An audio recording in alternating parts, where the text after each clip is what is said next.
Alright, another vlog. I will make spaghetti, but because I don't have any ground meat and the only thing that I have is this Italian sausage, so this is the thing that I will use. I don't know the taste, kung anong lasa, noon niya tiraman na, but another experiment. Everything is like new. Yan. Ito ang igisa ko. Dati tikiwarak-kiwarak.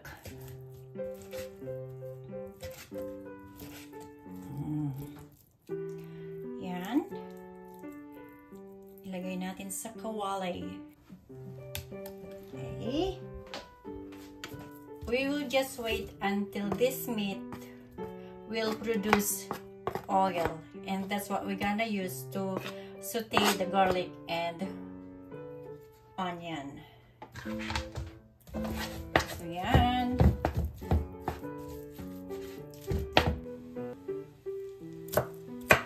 Okay, chop the garlic.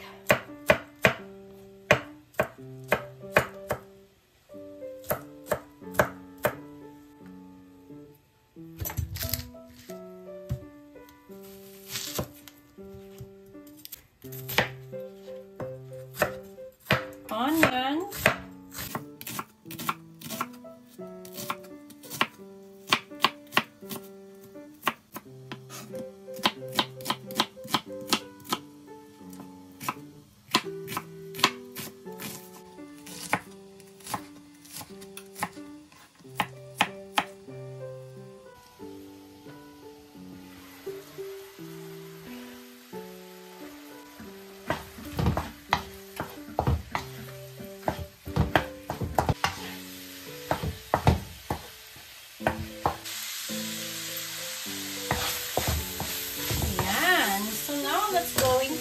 Let's going to put maraming garlic. Pagsaba-sabayin ko na. At saka onion.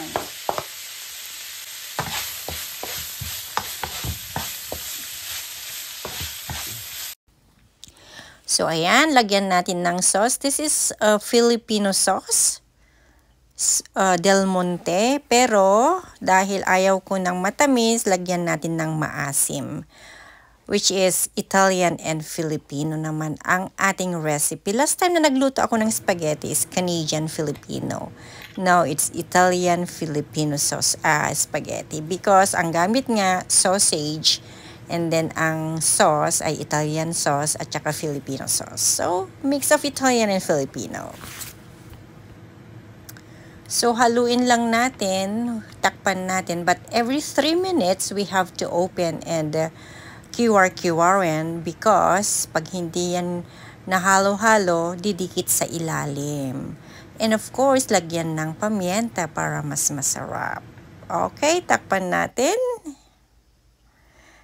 And in just few minutes, not few minutes, an hour I think, palabasin yung mantika niya. And then, tapos, ang kulang ko pa palang nailagay ay yung aking favorite. Ano yung favorite ko? Oregano.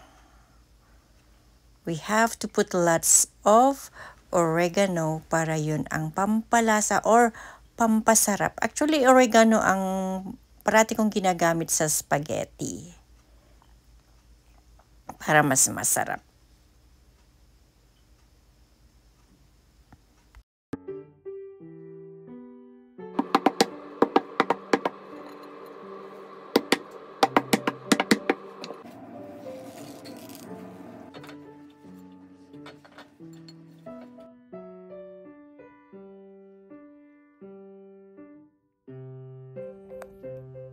Ayan, so after overnight of this tie-dye, ganito ang nangyayari. Lalabahan natin siya, and this one, I don't know what happened. So I will wash everything and hang it dry. And let's see the result in just few hours. Kasi i-dry ko muna sila. I'm so excited actually.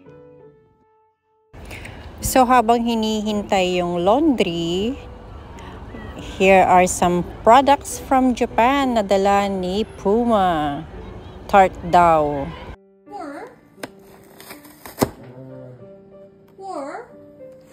Oh, nice. Products of Japan. Let's try and see. Open.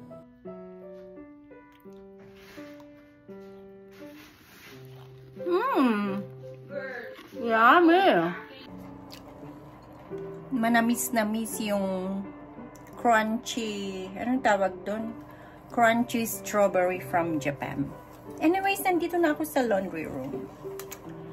Do you think yung aking na tie-dye ay worth it or no? Ito yung sinasabi ko na hindi lahat ay pwede nating paniwalaan sa YouTube. Actually, I copied or I just follow what other did na nagtatay-dye sila using yung beetroots. And you know what happened?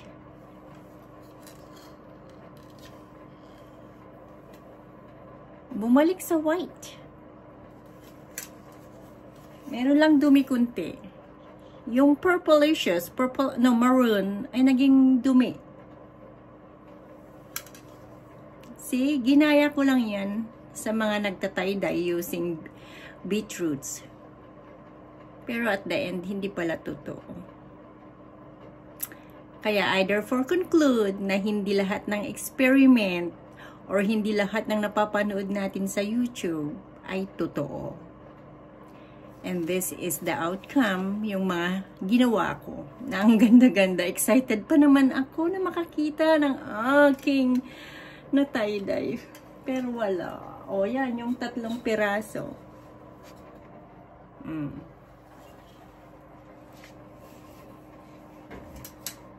Gawa na lang ako. Next time, I will use yung talagang pang tie-dye ng damit. Doon na lang ako mag-experiment. Ay, masakit yung loob. Pero wala tayong magawa. Nanggaya lang ako. Akala ko totoo. Hindi pala. Huwag tayong maniwala sa lahat-lahat ng napapanood natin sa YouTube.